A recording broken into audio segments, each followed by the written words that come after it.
of the wires, they can go inside. Just then you can close it and you have only these two wires coming out. This is for the ballast input, 12 volts, and this is the high power output, which need to be connected here. Now the final step, I'm going to put the headlight back together.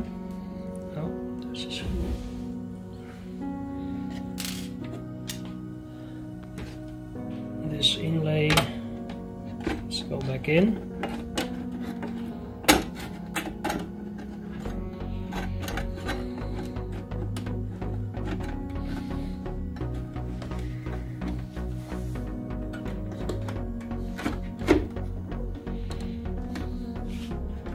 Two pins here, make sure that it goes on the pin. Two screws.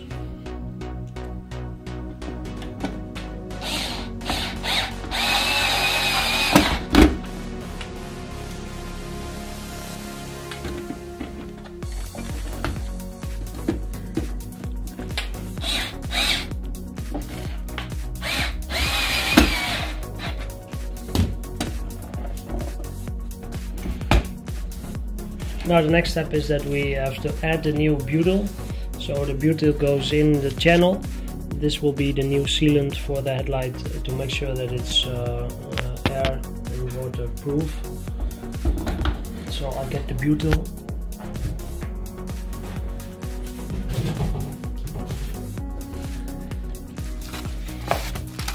If it's not easy to work with, then you can warm it up a little bit.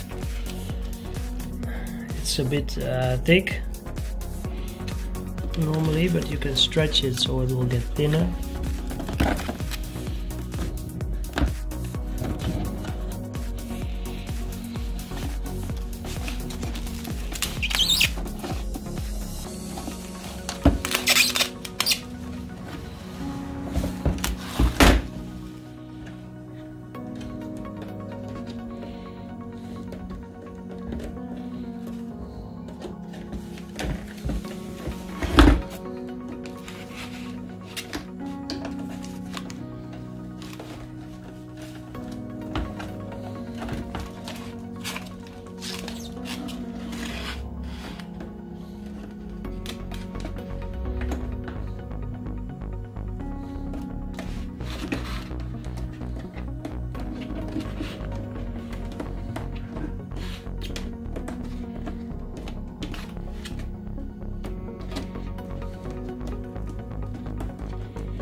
As you can see, it won't come out.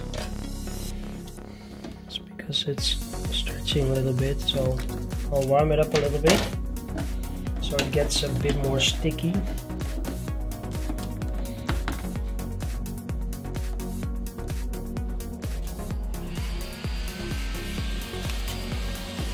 gets more sticky and more flexible.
more sticky.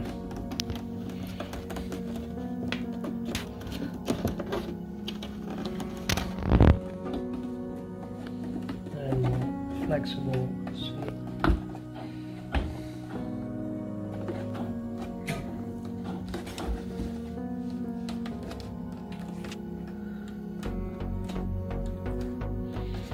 Right, now we'll do a final clean before we close up the headlight, because one thing you don't want is fingerprints. So normally we will use some high pressure air so to make sure all the dust is gone. But before you put the lens back on, you can use a soft cloth to clean everything. Make sure there are no fingerprints. You don't want to see any fingerprints lighting up when you light up the beam for the first time. The lens, the shroud.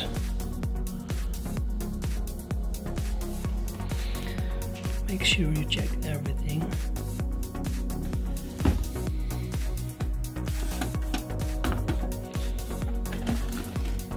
And look at the lens.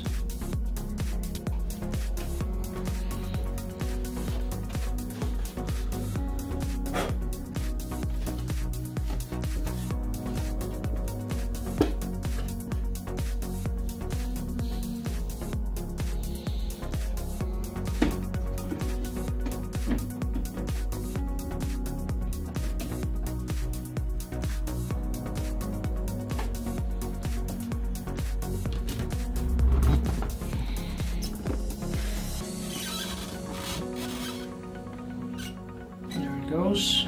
Now what we need to do is we need to heat the entire unit again to make sure that the sealing is super soft, and it will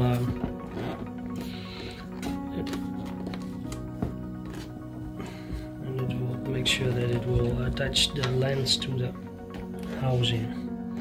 So I'll put some pressure a little bit now, then put it back in the box.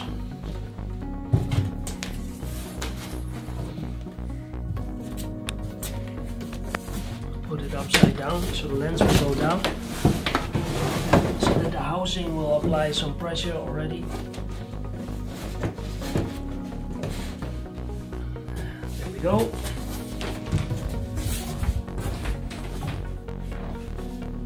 There's the heat gun.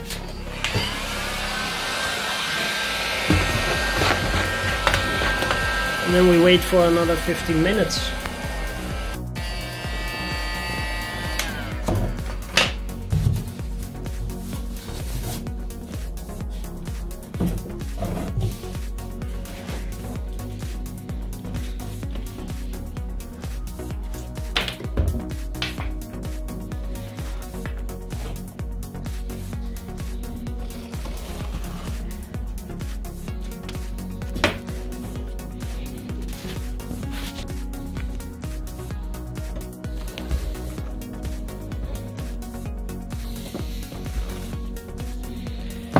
Now we just have to press the lens back on, and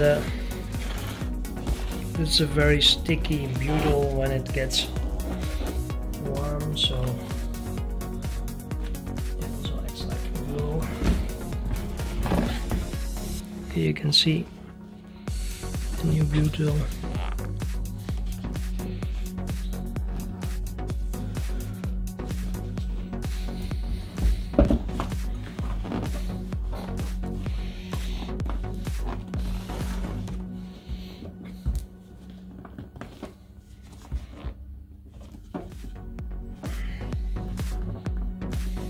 Right, well, that should be it. Now we have to just put the rubber strip back there.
Alright, that's it.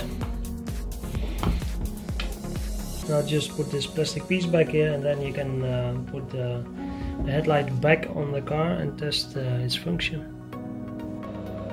Okay, now, and of course you want to see what's the difference in light output. Well, we'll try to demonstrate here on the wall. So I have here fired up the new projector. This is the projector that's been mounted in the headlight with the bracket, and this is the reflector that came out of this headlight. So both of them are fired up. Now let's take a look at the wall. Here you can see the different beam patterns, and of course this one, the top beam, this is the new projector. As you can see, the intensity in the middle, it's much more, so it's much brighter. That means that the distance vision will be increased a lot. And then the width, it's an extreme difference. I don't think I've seen such a small beam as this, but it's very small. So this will give a completely different beam. In terms of the width, it will be so much more wider. So you'll be able to see not only much farther in the distance, but also the width is a lot better, the width is a lot better. So you'll be able to see a lot more, and there's a lot more safer driving. So not only will your car look better, but also the light output increases significantly. This is, by the way, a UK traffic headlight. So there's a difference in the cutoff. This is for right-hand traffic, this is for left-hand traffic. But the beam, it's a big difference. So maybe we can add some more output shots from customers at the end of this video. But this should give you a good idea. So if you have any questions, drop a comment below this video or send us an email, and we'll help you out. Thanks for watching.